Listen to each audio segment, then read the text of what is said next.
Okay. Well, I want to thank you all for sticking around here and still being here. You're handling this very well, may I just say. And now we're going to welcome up our monthly correspondent. I asked very funny people from around the city to come in and educate us on current events. Mike Gifford is the broken gay, and he is absolutely hilarious and absolutely sharp and very funny. And he's going to tell us a little bit about what the Brexit is now. So please welcome to the stage Mike Gifford, the broken gay. Hey,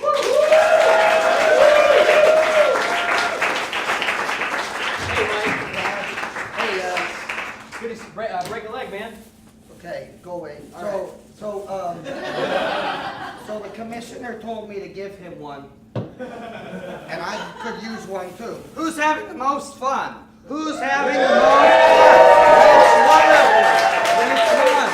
Oh my God. Looks like you, I'd say. I wanted to get an oatmeal thing. It was 50 cents, but they had a minimum. So I bought this, so you get the rest. There. You're here. Wow. We're doing it. Hi, I'm Mike Gifford. I used to be a Republican operative in Ohio, but then I discovered I liked penises more than conservative politics. So here I am right now. I'd like to thank Goodbye Thad Whalen Show for having me. They prove you're awake during your own coma.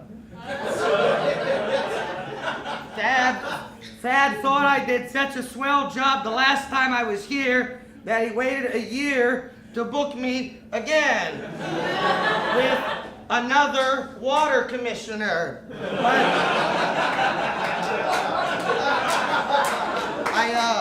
I wanted Thad to know I could have paid the $10 admission to get into Banana Video at Clark to have anonymous sex on the 3rd floor, but I didn't. Sidebar. Yes, folks, I am gay despite the Navajo print on my shirt that was out of style 5 years ago. But like the great author Reynolds Price said, I don't like the adjective gay, but if you must use one, just call me morose. You see, these are the shoes of a gay person who has given up. End of sidebar. So I didn't have anonymous sex at Banana Video on Clark tonight because I'm here with you and Thad to talk about water. So since the topic is water tonight, one would assume that's what Thad would have asked me to talk about. But then you would assume that Thad Whalen knew how to run a show. And clearly from the last 15 minutes,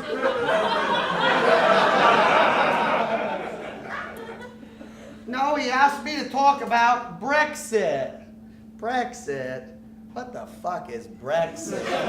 Brexit. And then I remember playing euchre for 3 straight days on a cocaine bender. A bunch of other Republicans and lawyers I knew in my past life. And I stumbled out of the house on a Sunday morning and I made it into an IHOP with my gums bleeding and an orange chicken sauce stained on my shirt. And when the kind waitress asked me what I'd like, I demanded Brexit. Brexit! Pat said, no, Mike, we're not talking about cocaine. We're talking about the European Union and England perhaps leaving it to go on their own and leave the trade union. Oh, wow, I'm already asleep. How interesting. Okay, so here we go. Withdrawal of the United Kingdom from the European Union, often shortened to Brexit. That's a portmanteau combining the words Britain and exit.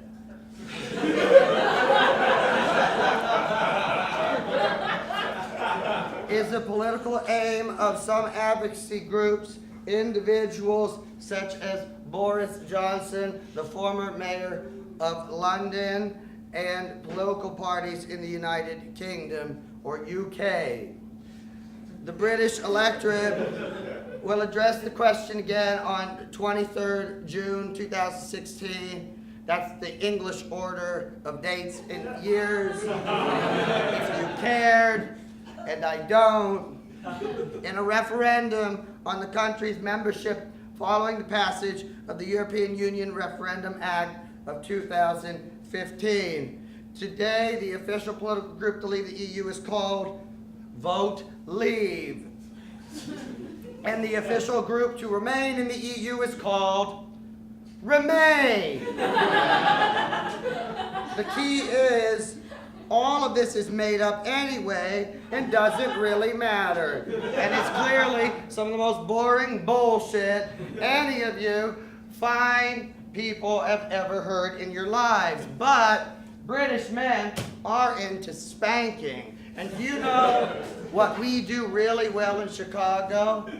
Spanking, right? This past weekend was the International Mr. Leather Convention. What, you ask, is that? Well, let me tell you all about this Chicago tradition. It's one of the largest conventions in the city of Chicago, and several years ago I went with my buddy Mick to the IML after party at Jackhammer, and when we walked in there, my buddy said he wanted to use the coat check, but it's not like a regular coat check.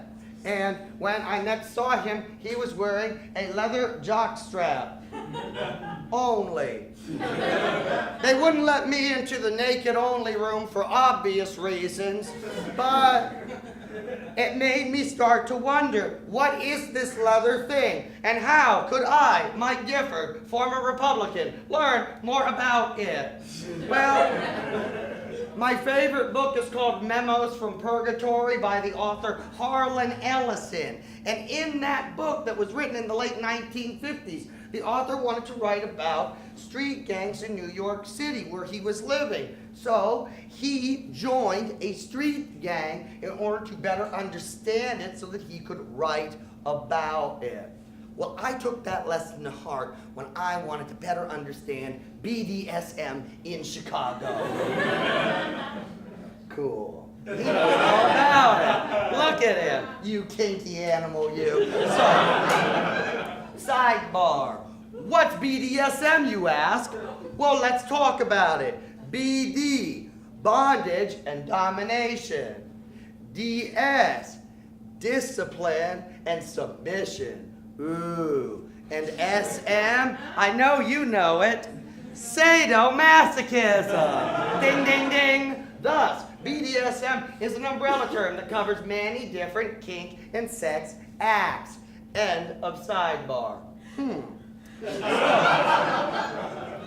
Now you're probably wondering, you demure devil, you, Mike Gifford, where the fuck would you go to learn about BDSM and explore that side?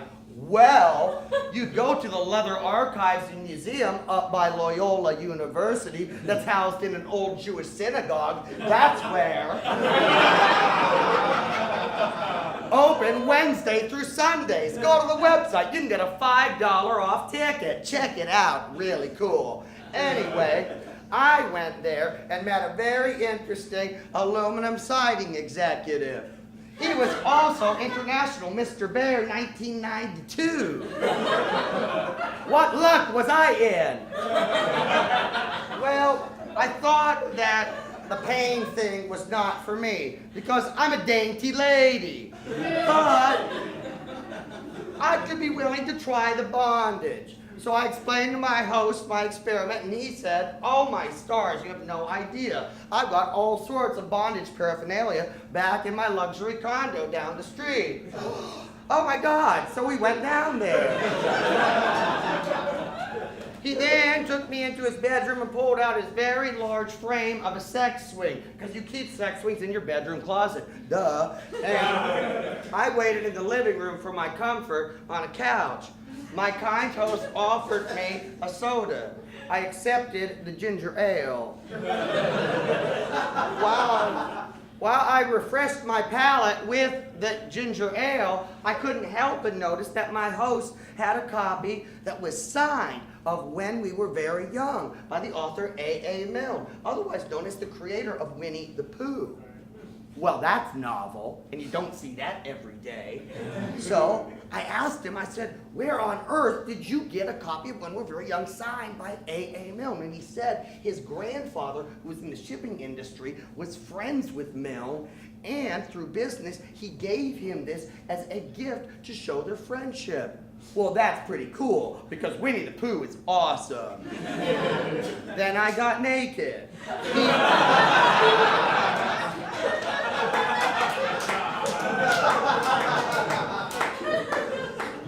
So he strapped me into his bed using the Velcro straps as opposed to the rope. This was for my comfort, because the rope can leave marks, and he was a real kind guy. Then he put a regular standard sleeping mask. I like to think that it's leopard print, but who knows. He put it over my eyes. He then put on different gloves with different textured surfaces. This was then to rub all over my body, and he explained to me that with these different sandpaper or bark or tacks or you name it, were rubbed upon me, it expands the erogenous zone from the general area because you can't reach down to touch yourself. Wow, that's really cool. But I stayed quite flaccid. Not my thing, and 50-year-old bears are a little funky, but, you know, my kind host had gone through all that trouble of erecting that huge metal sex swing that it would have been a real shame to let that go to waste. So I said, let's do it. So he rolled on into that sex swing. Then he had me pull out a bondage hood / gimp mask for you Pulp Fiction fans. Slip it on over his head and zip up his eyes and mouth shut. He then asked me to get a shoestring that was of the Reebok variety out of his little sex duffel bag and use it to tie up his testicles. I'll demonstrate how that works. So now, men of a certain age, their testicles tend to hang down real low. But when put into stirrups, they completely retract into the taintal region. And so I sort of had to like press and fidget and pull like a zit that was still red that wasn't quite white.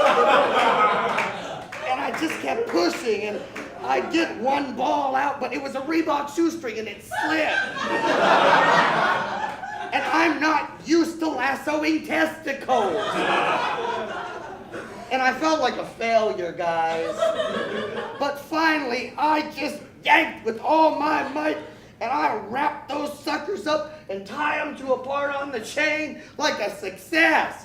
And then, whenever he tugged a certain way, his balls would pull, thus causing an erection. That happened on a Wednesday.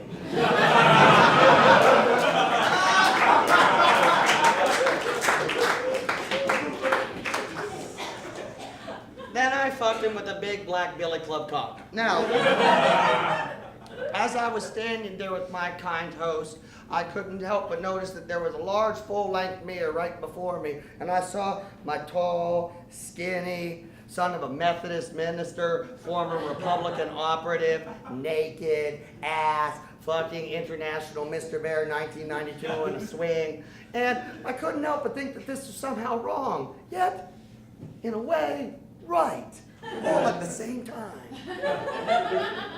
So I thank my kind host for showing me that. And although bondage is not something that I'm into, I know that it's now a Chicago original that a lot of people are into. Maybe someone sitting to your right or to your left. And I think of these words. You can't stay in your corner of the forest waiting for others to come to you. You have to go to them sometimes. So said Winnie the Pooh.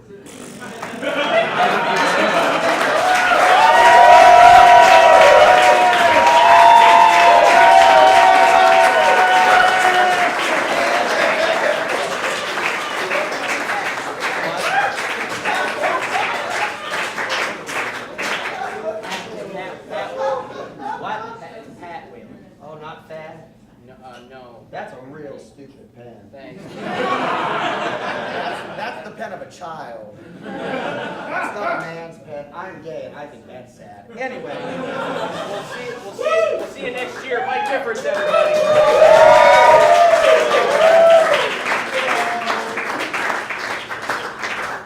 For me? No. No? Oh, okay. I'll just leave it there then. He said 3 minutes. He went for half an hour. I don't know. Mike Giffords is the man. Bless him. And now, our featured interview for the evening. Thank you so much for sticking.